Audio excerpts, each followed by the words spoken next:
Episode 76۔ مجھے اس کی بے خوفی سے ذہنی جھٹکا لگا۔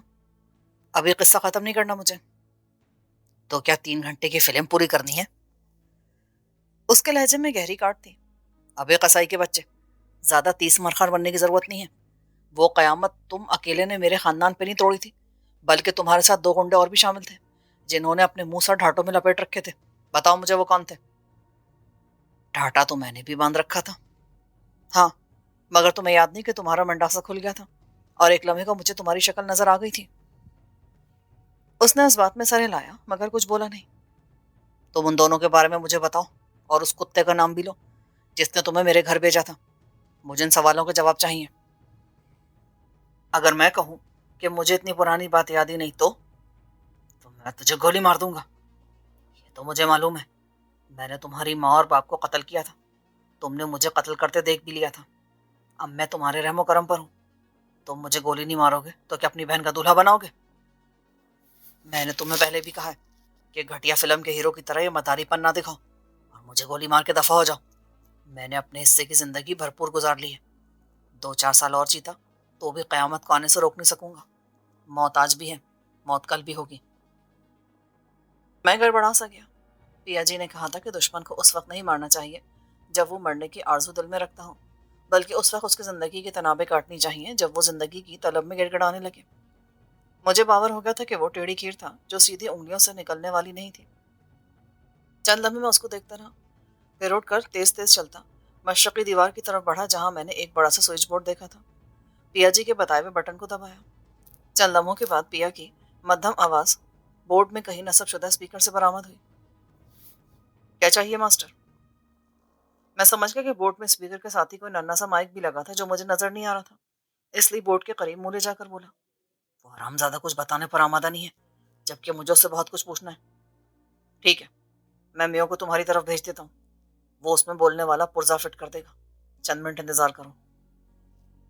میں واپس رنگو کے پاس آیا اور اسٹول پر پاؤں رکھ کر سرد لہجے میں بولا، تم تو کیا، تمہاری پچھلی 7 پشتیں بھی بول پڑیں گی۔ اس نے نفرت بھرے انداز میں مسکرانے پر اکتفا کیا، نہ جانے وہ کس مٹی کا بنا ہوا تھا۔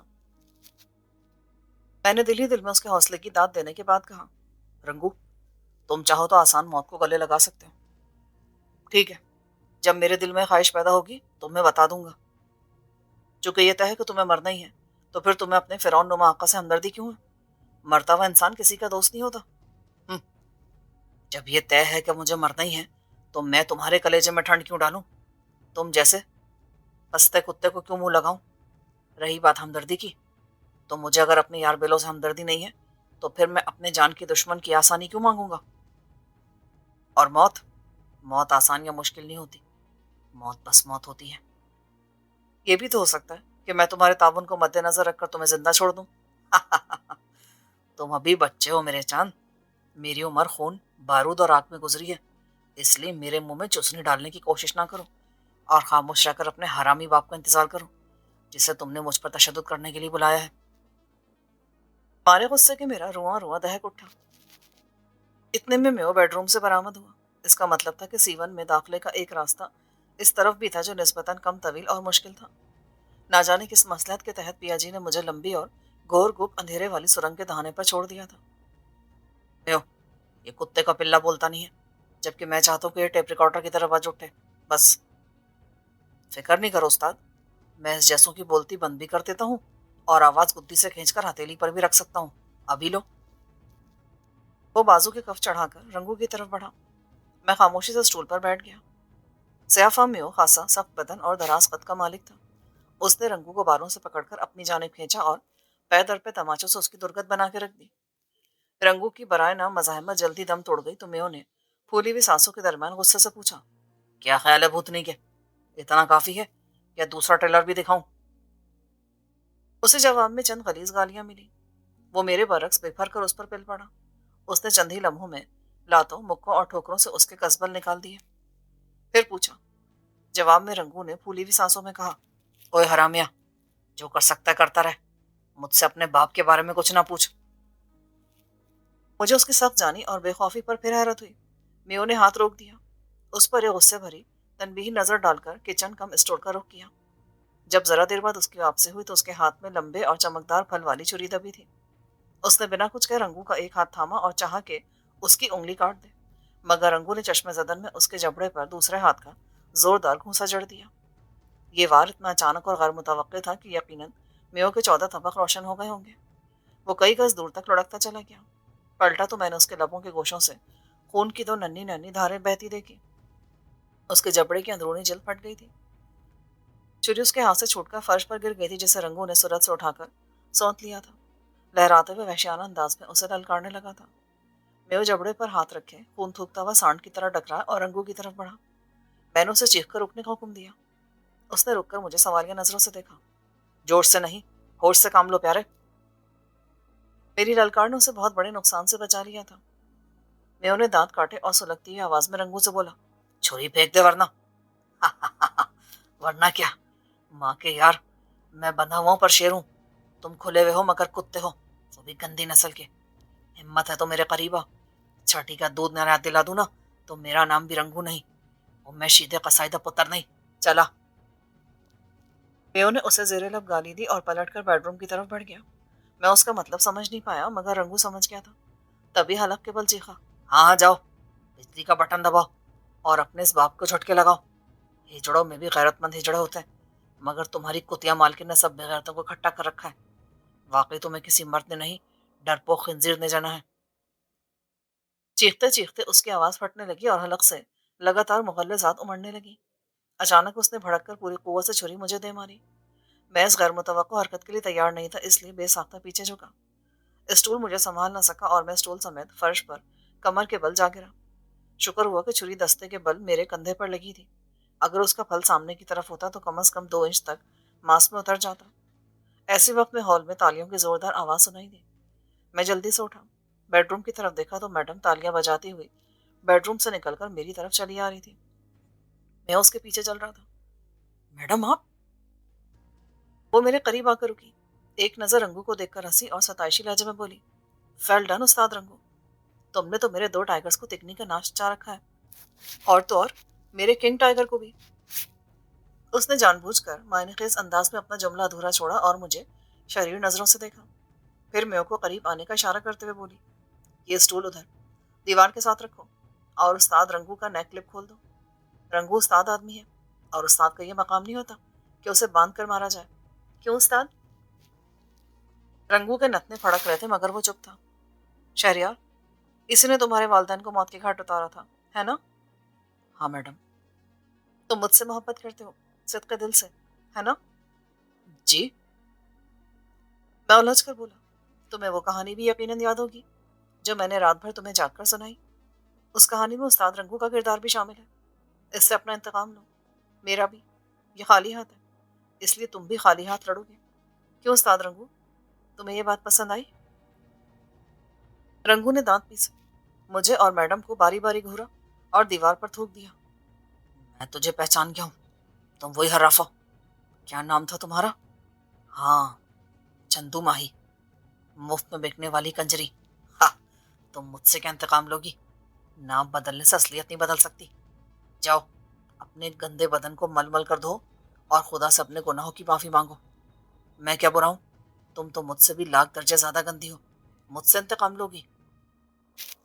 اس کی استہزائیہ بکواس سن کر میرا خون کھول اٹھا۔ مجھ سے برداشت نہ ہو اور میں بھڑک کر اس کی طرف بڑھا۔ میڈم نے آنے واحد میں اپنا بازو حائل کر دیا۔ نہیں شہریار، جلد بازی نہ کرو، چند منٹ بعد اپنے دل کی بھڑاس تسلی سے نکال لو گے، مگر ابھی نہیں، اب اس کا نیک کلپ کھلنے دو۔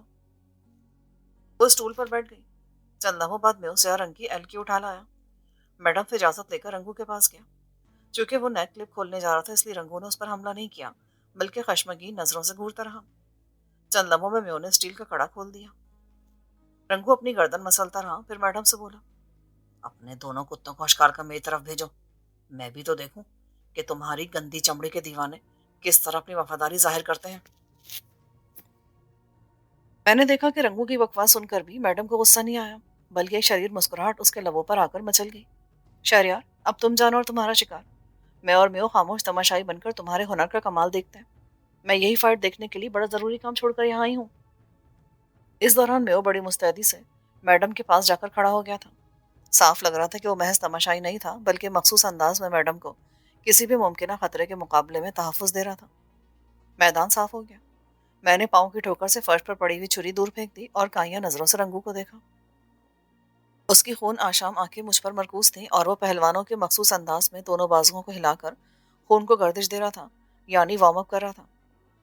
میں جانتا تھا کہ وہ تڑنے والا نہیں تھا، آسان شکار نہیں تھا، اس لیے میرے رگو پے میں برق بھری ہوئی تھی۔ میں نے اسے حملہ کرنے میں پہل کا موقع دیا تو اس نے بڑے نپے تولے انداز میں میری جانب قدم بڑھایا۔ جو ہی قریب آیا، میں پنجوں کے بل ہوا میں اچھلا اور اس کے سینے پر دونوں پیر پوری قوت سے مارے۔ وہ میری فلائنگ کک کی زوردار چوٹ کھا کر کمر کے بل گرا۔ میں اس سے پہلے فرش سے اٹھ گیا تھا اور جو ہی میں نے اس پر چھلانگ لگائی، اس نے اپنے دونوں گھٹنے اکٹھے کر لیے۔ میں پیٹ کے بل اس کے اٹھے ہوئے گھٹنوں پر گرا اور سانپ کی طرح کروٹ بدل گیا، مگر اس دوران اس نے چابک دستی سے میرے بال مٹھیوں میں بھر کر میرا سر فرش پہ دے مارا۔ میری آنکھوں کے سامنے تارے ناچنے لگے۔ میں نے سر کو دائیں بائیں جھٹکا اور اچھل کر کھڑا ہو گیا۔ ایڑی کے بل گھوما اور اس کے بائیں کولے پر زوردار کک ماری۔ ہتھیلیوں کے بل بجلی کی سی تیزی سے گھوما اور اس کی دونوں جڑی ہوئی ٹانگیں میری بائیں پنڈلی پر لگی۔ میں فرش پر گر گیا۔ میں نے گرتے کروٹ بدل کر اس سے دور ہونے میں کوئی تاخیر نہیں کی، مگر وہ مجھ سے پہلے ہی فرش کو چھوڑ چکا تھا۔ جو ہی میں نے اٹھنا چاہا، اس کا زوردار مکہ میری کن پٹی پر پڑا۔ یوں لگا جیسے میری کھوپڑی پر ہینڈ گرینیڈ پھٹ گیا ہو۔ میں نے بے ساختہ سر تھاما، مگر میرے حواس بحال نہ ہوئے۔ اس دوران موقع سے فائدہ اٹھاتے ہوئے رنگوں نے مجھے مشینی انداز میں روئی کی طرح دھنک دیا۔ چونکہ وہ رہ نہ پاتا، اس لیے بڑی چالاکی کے ساتھ اپنے ٹخنے مجھے مار رہا تھا۔ اچانک اس کا پیر میرے ہاتھ پر لگ گیا۔ میں نے آؤ دیکھا نہ تاؤ زوردار جھٹکا دے کر پاؤں موڑ دیا۔ اس کے حلق سے تیز سسکی نکلی۔ ایسے وقت میں وہ اچانک فرش پر جھکا، ہتھیلیوں کے بل ٹکا اور اس نے بندر کسی بھرتی سے اپنی دوسری ٹانگ پوری قوت سے گھما کے مجھے دے ماری۔ میں چونکہ اس کے ارادے کو بھانپ گیا تھا، اس لیے سر بچا گیا اور اس کی پنڈلی میرے کندھے پر لگی۔ میں دانت پیس کر اس کا پاؤں موڑتا گیا اور وہ کروٹ پر کروٹ بدلتا گیا۔ اس کی پاؤں چھڑانے کی ہر تدبیر میں اپنی گرفت میں غیر معمولی طاقت بھر کر کاٹتا رہا۔ اس کی مزاحمت دم توڑ گئی۔ میں نے موقع مناسب جانا اور اچھل کر اس کی پشت پر سوار ہو گیا۔ پاؤں چھوڑ کر اس کی تھوڑی کے نیچے دونوں ہاتھ رکھ لیے۔ جب تک وہ میرا ارادہ سمجھتا، وہ بری طرح میرے دیہاتی داؤں میں پھنس چکا تھا۔ میں نے وحشیانہ انداز میں پوری قوت لگا کر اس کا سر اوپر اٹھا لیا۔ اب اگر وہ اندھا دھند زور لگاتا تو اس کے منکے کے ٹوٹنے کا احتمال تھا، اس لیے وہ مزاحمت ترک کر کے خرخرانے لگا۔ اچانک میں نے اس کی تھوڑی تلے سے ہاتھ نکال لیا۔ اس کی ناک فرش پر لگی، پورے بدن کو جھٹکا لگا۔ میں نے اسے سر کے عقبی بالوں سے پکڑا اور پے در پہ فرش پر مار کر اس کی ناک خون میں تر کر کے چپٹی کر دی۔ اس کی خرخراہٹ نے باقاعدہ چیخوں اور گالیوں کی شکل اختیار کر لی تھی۔ تھوڑی دیر میں اس کے قصبل نکل گیا اور اس نے اپنا سر ایک جانب ڈال دیا۔ میں اچھل کر 2 قدم دور جا کھڑا ہوا۔ دیکھا کہ اس کے چہرے کے نیچے فرش پر خون کافی مقدار میں موجود تھا اور پچکی ہوئی بدوزہ ناک سے خون باریک دھاریوں کی صورت میں نکل کر ننھے تالاب میں مسلسل اضافہ کر رہا تھا۔ اس کے دونوں ہاتھ فرش پر پھیلے ہوئے تھے۔ میں نے اس کی انگلیوں پر جست لگائی۔ میرے سخت سول والے جوتوں نے اس کی انگلیاں پیس ڈالی تو اس کے حلق سے ہلکی سی چیخ نکلی۔ میں نے بندر کی طرح اچھل اچھل کر اس کے دونوں پیروں کی انگلیاں بری طرح کچل ڈالی۔ ذرا دیر میں اس میں ہاتھ اٹھانے کی سکت بھی نہ رہی۔ پھر میں نے اس کے دونوں پیر تھام کر ہوا میں بلند کیے، گھٹنوں کے عقبی حصوں میں اپنے پاؤں رکھے اور اس کے پیروں کو پوری قوت سے موڑ کر ان پر اپنا پورا وزن ڈال دیا۔ اعصابی کھنچاؤ نے اسے تڑپنے اور چیخنے پہ مجبور کر دیا۔ میں نے دانت پیس کر اس کے پیروں کو فرش سے لگا دیا۔ دونوں گھٹنوں کی ہڈیاں اپنی جگہوں سے کھسک گئیں اور ہال رنگوں کے دل دوز چیخوں سے گونج اٹھا۔ میں نے اسی پر اکتفا نہیں کیا بلکہ اس کو بالوں سے پکڑ کر اٹھایا اور تماچوں کے تسلسل پہ رکھ لیا۔ مجھ پر عجیب جنونی کیفیت طاری تھی۔ مجھے یاد نہیں کہ میں نے اسے کتنا مارا اور کہاں کہاں مارا۔ اس نے میرا ہاتھ روکنے کے لیے کیا کیا کوشش کی۔ نہ جانے وہ کس وقت بے ہوش ہو گیا تھا، مگر میرے ہاتھ بدستور چلتے رہے۔ میڈم کی آواز میرے کانوں میں پڑی، شہریار رک جاؤ پلیز، وہ بے ہوش ہو گیا ہے۔ میں نے اس کا جائزہ لیا۔ وہ بے ہوش ہو چکا تھا۔ میں نے اس کی آنکھ پہ انگلی گھسیڑ دی۔ اس کے بدن کو جھٹکا سا لگا مگر بے ہوشی نہ ٹوٹی۔ جو ہی میں نے انگلی دوہری کی اور آنکھ کا ڈھیلا باہر کی طرف کھینچا تو اس کے حلق سے دردناک چیخ برآمد ہوئی اور وہ ہوش میں آ گیا۔ خدا خدا کے واسطے میری آنکھ! میری نفرت میری برداشت پر حاوی ہو چکی تھی۔ میں نے وحشیانہ انداز میں اس کا ڈھیلا باہر کھینچ لیا۔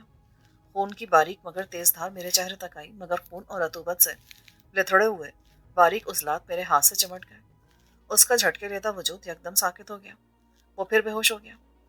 میں نے ہاتھ جھٹک کر ڈھیلا پرے پھینک دیا اور اس کی پچکی ہوئی ناک پر ہاتھ رکھ کر نچلا ہونٹ دوہرے انگوٹھے اور انگلیوں میں جکڑ کر کھینچ لیا۔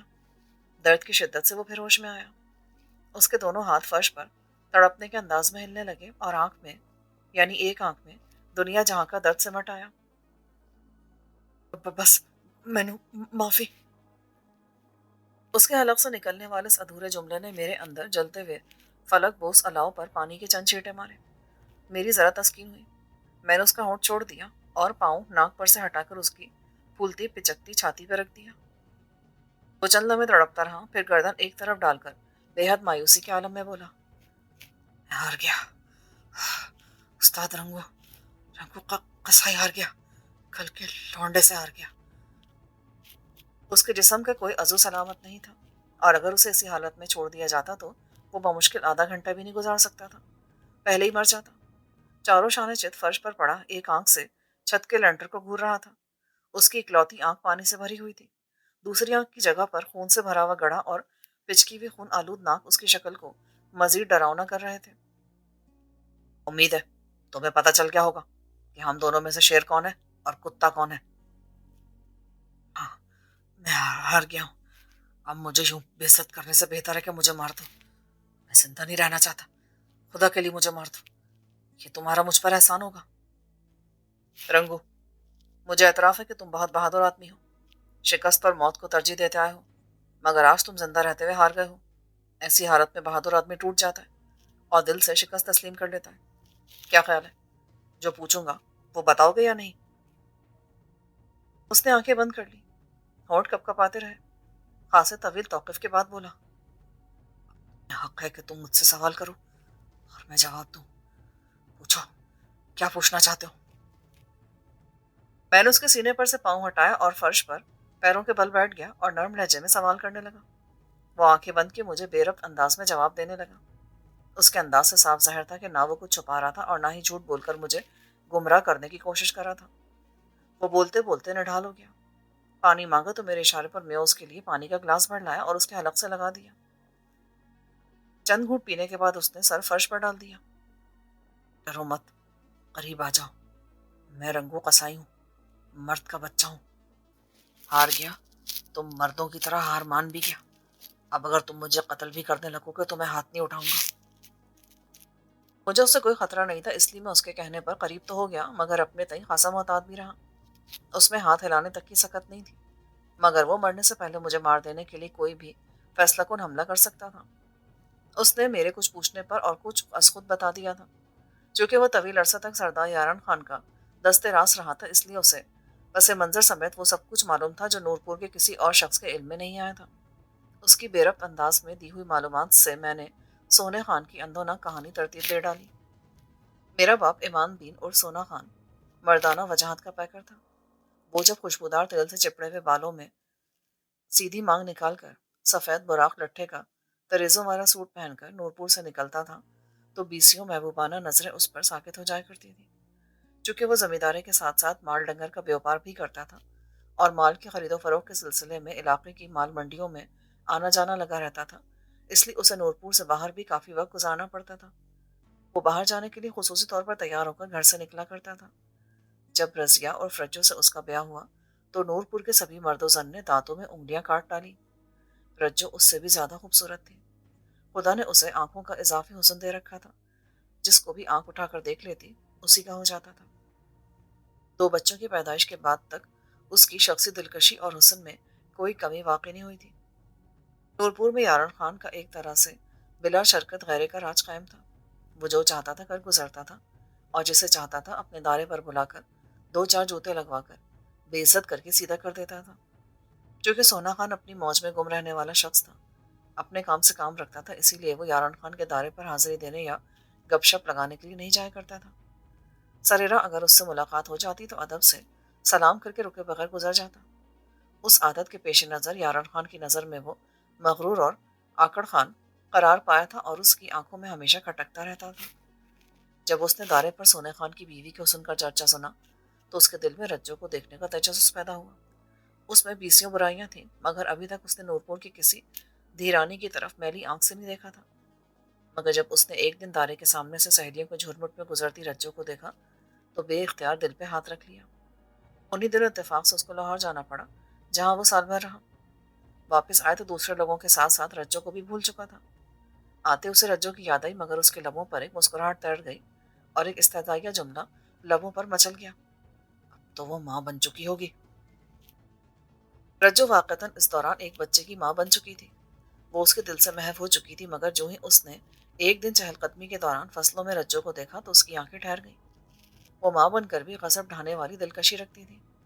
اس نے بے اختیار اس کا رخ کیا اور قریب جا کر پوچھا، تم رجو ہی ہو نا، سونے خان کی زال؟ زال مقامی زبان میں بیوی کو کہا جاتا تھا۔ رجو نے سر پر دوپٹہ درست کیا، ایک نظر اسے دیکھا اور پھر سر جھکا کر بولی، السلام علیکم خان جی، میں رجو ہی ہوں۔ وہ وہاں سے کھسکنے لگی۔ یارن خان نے اسے روکا اور ادھر ادھر کی باتیں کرنے لگا۔ وہ ناچار ہوں ہاں میں جواب دینے لگی۔ یارن خان کو اس کی عدم دلچسپی والے رویے سے باور ہو گیا تھا کہ وہ وہاں سے جلد از جلد کھسکنا چاہتی تھی۔ اس نے اپنی زبان میں مٹھاس بھر کر اسے کسی وقت حویلی آنے کی دعوت دی۔ وہ جاتے ہوئے بولی، دیکھوں گی خان جی، اپنے شوہر سے کہوں گی، اگر وہ مجھے حویلی لے گیا تو اس کے ساتھ آ جاؤں گی۔ وہ تو چلی گئی، مگر یارن خان کا پہلو خالی کر گئی۔ وہ طاق میں رہنے لگا۔ رجو کا نسوانی دل اس کی غیر معمولی دلچسپی اور انہماک کو تاڑ گیا اور وہ اپنے طور پر اس سے دور رہنے لگی، کوشش کرنے لگی کہ گھر سے کم نکلا کرے۔ پھر ایک دن یارن خان نے گلی میں اس کا ہاتھ تھام لیا۔ وہ خوف و حیرت سے دم بخود رہ گئی۔ اس نے جھٹکا دے کر اپنی کلائی چھڑانا چاہی تو یارن خان کی گرفت مضبوط ہو گئی۔ وہ کلائی نہ چھڑا سکی اور بے بسی سے نور پور کے رکھوالے کو دیکھنے لگی۔ اس دوران یارن خان نے اپنے دل کی تمام تر حوث اس کے گوش گزار کر دی۔ وہ چپ چاپ سنتی رہی۔ وہ حیران بھی تھی کہ تمام کا تمام نور پور اس کی تعریفیں کرتا نہیں تھکتا تھا کہ وہ برادری کی کسی دھی بہن کی طرف آنکھ اٹھا کر نہیں دیکھتا تھا۔ آنکھ اٹھانا تو رہا ایک طرف، اس نے گلی کے بیچوں بیچ اس کی کلائی تھام کر دعوت گناہ بھی کر ڈالی تھی۔ بمشکل اس سے پیچھا چھڑا کر گھر پہنچی۔ شام تک اپنے بچے کو گود میں لیے روتی رہی۔ جب سونا خان تھکا ہارا گھر پہنچا تو اسے روتے دیکھ کر ٹھٹک گیا۔ اس کے پوچھنے پر رجو نے یارن خان کی تمام کارگزاری کہہ سنائی تو اس کا رنگ متغیر ہو گیا۔ وہ آگ بگولا ہو کر اسی وقت گھر سے نکلا اور یارن خان کی حویلی پہنچ گیا۔ یارن خان کا برادری کی کسی عورت کو گلی میں روکنا اپنی نوعیت کا پہلا واقعہ تھا، تو سونے خان کا یوں بے پھر کر دارے پر پہنچنا بھی نور پور کی روایت میں نہیں تھا۔ اس نے دارے میں کئی لوگوں کی موجودگی میں یارن خان کو ماں بہن کی گالیاں دی، برے نتائج کی دھمکیاں دی اور سینہ ٹھوک کر کہا، اگر تمہیں کسی مرد کے بچے نے جنم دیا نا تو پھر میری بیوی کو ہاتھ لگانا، تمہارا وہ حشر کروں گا کہ تیری 7 پشتے بھی یاد رکھیں گی۔ یارن خان ندامت اور تضحیک کے پسینے میں بھیگ گیا۔ جب تک سونا خان دارے میں چھاتی پھلائے بلند آواز میں بولتا رہا، وہ سر جھکائے بیٹھا سنتا رہا۔ سونا خان بے پناہ خوبصورت ہونے کے ساتھ ساتھ بہت طاقتور اور دلیر بھی تھا۔ اس کی باہیں سلامت تھی۔ بھائی اور قریبی رشتہ دار بھی اس کے لیے جان دینے کا حوصلہ رکھتے تھے۔ اپنی طاقت کے گھمنڈ اور برادری کے زوم میں انجام کی پرواہ کیے بغیر اس نے یارن خان کی مٹی پلید کر کے رکھ دی۔ وہ پھنکارتا ہوا دارے سے نکلا۔ عشاء کے وقت اس کے گھر بھائی چراغ دین اور قریبی رشتہ دار مجتمع ہو گئے۔ اس نے جوش میں اعلان کر دیا، اگر اس خبیث کے بچے نے دوبارہ رجو کی طرف آنکھ اٹھا کر دیکھا نا تو میں اسے نور پور کی گلیوں میں گھسیٹ گھسیٹ کے ماروں گا۔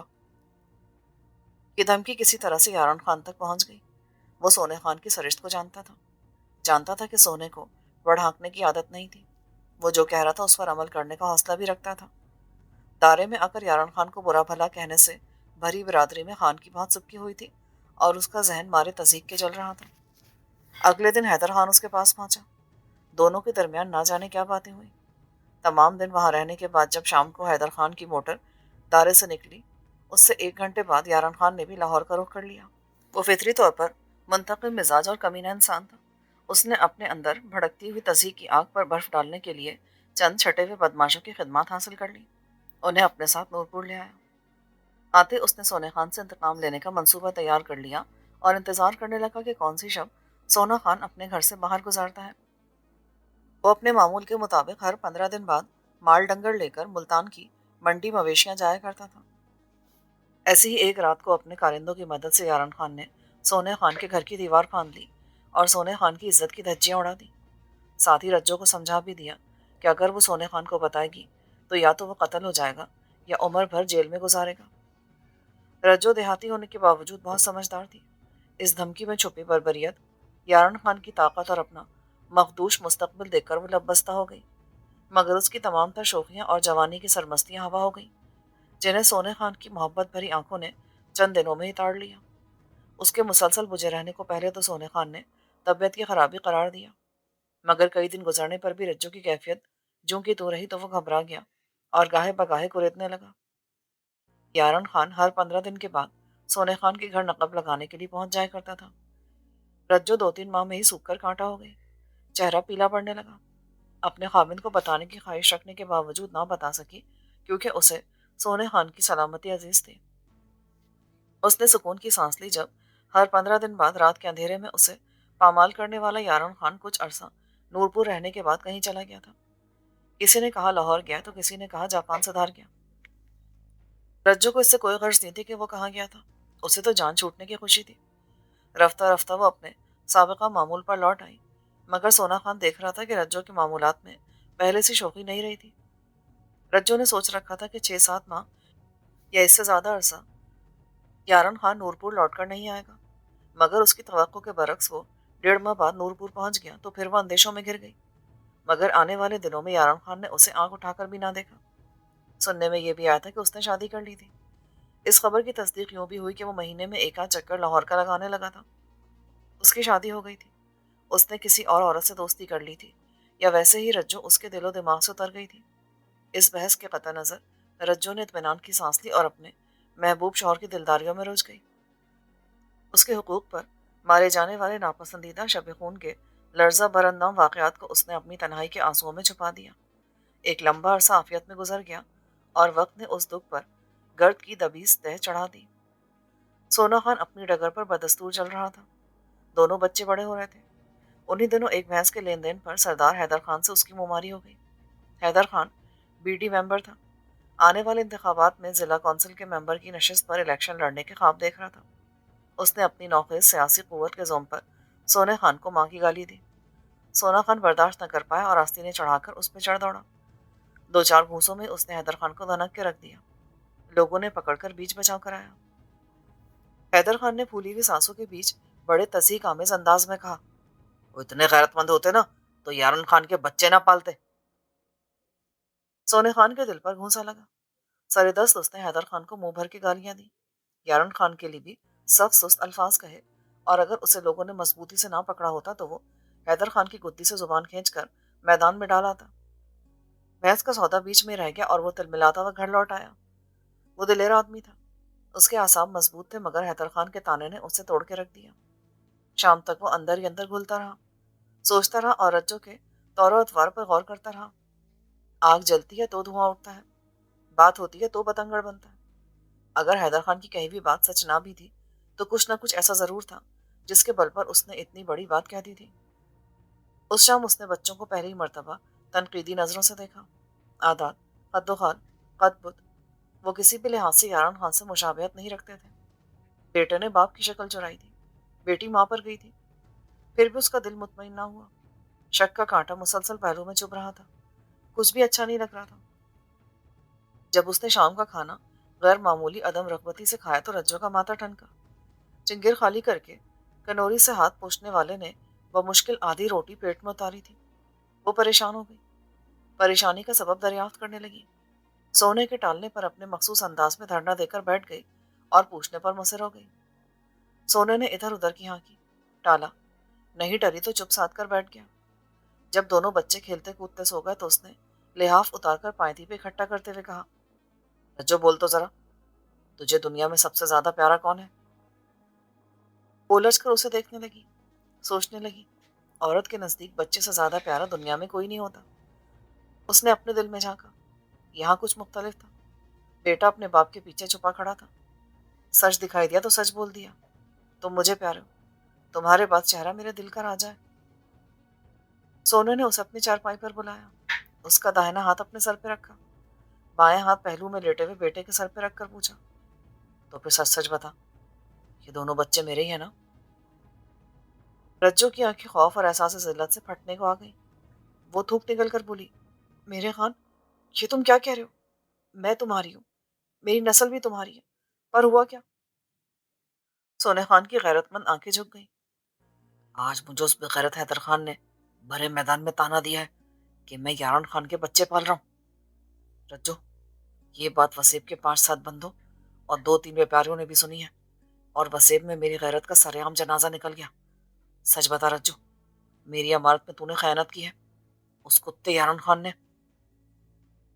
رجو کا دم گھٹنے لگا، ہونٹ کپ کپ آنے لگے۔ اس کے ہاتھ میں پیدا ہونے والی لرزش کو سونے خان نے محسوس کیا تو درشتی سے بولا، رجو کھانا میرے سر کی قسم، شہرے کے سر کی قسم، اور بول کیا میری عزت کا جنازہ تو نے اٹھایا ہے؟ رجو نے دونوں ہاتھ کھینچ لیے اور سسک کر چارپائی سے اٹھ گئی۔ کمرے کا وسطی شتیر پچھلے سال ٹوٹ گیا تھا۔ سونے خان نے شتیر کے ٹوٹے ہوئے حصے تلے کھجور کا تنا کاٹ کر ستون کی شکل میں کھڑا کر دیا تھا۔ وہ ستون کے عقب میں جا کر چھپنے کے سے انداز میں چپک کر کھڑی ہو گئی۔ وہ روتے ہوئے بولی، خان مجھے قتل کرنے سے پہلے میری بات سن لے۔ رجو کی خوف سے معمول فریاد سنتے ہی چارپائی سے اترتا سونا خان تھم گیا۔ وجود ایک دم بے جان ہو گیا۔ میں نے تو سن لیا، مگر تم اپنا دل بہلانے کے لیے سنا ہی دو۔ رجو لرزتی آواز میں الف سے یہ تک رام کہانی سنا کر خاموش ہو گئی۔ دونوں ہاتھ جوڑ کر دہشت بھری نظروں سے اپنے شوہر کو دیکھنے لگی۔ سونے خان نے چارپائی سے اٹھنا چاہا پر اٹھ نہ پایا۔ وہ ٹوٹے دل سے بولا، تو نے میری کمر توڑ دی، مجھے مردار کھلانے سے پہلے مجھے مار تو دیا ہوتا۔ میں نے کل تجھے مرتا دیکھ سکتی تھی، نہ آج، مگر میں تمہارے سر کی قسم کھا کے کہتی ہوں کہ شہر اور پری تمہارا خون ہے۔ میں پاک کلام کی، بس قسمیں نہ کھا اور آ کر پری کے ساتھ سو جا۔ جو ہونا تھا وہ ہو چکا، اور جو ہونا ہے وہ ہو کر رہے گا۔ رجو میں اتنی ہمت پیدا نہ ہو سکی کہ وہ سونے کے قریب آ جاتی۔ وہ جب چارپائی پر لیٹ گیا تو ڈرتی ڈرتی قریب آئی اور اس کے پیروں پر چہرہ رکھ کر زاروں قطار رونے لگی۔ اس کا ایک آنسو سونے کے دل پر گرا گزرتا تھا۔ آج وہ ٹوٹ کر رو رہی تھی، مگر وہ دیکھ نہیں رہا تھا۔ رجو نے بچوں کا واسطہ دیا، اپنی محبت کا واسطہ دیا۔ اس کی گھنٹہ بھر کی ریاضت کے جواب میں سونے نے فقط اتنا کہا، معاف کرنے کا حق غیرت والوں کو ہوتا ہے، بے غیرتوں کو نہیں۔ جاؤ، مجھے تنگ نہ کرو اور سو جاؤ۔ وہ اس کے پیروں سے لپٹی رہی۔ مقدر پہلے سویا ہوا تھا۔ سسکتے سسکتے اس کی بھی آنکھ لگ گئی۔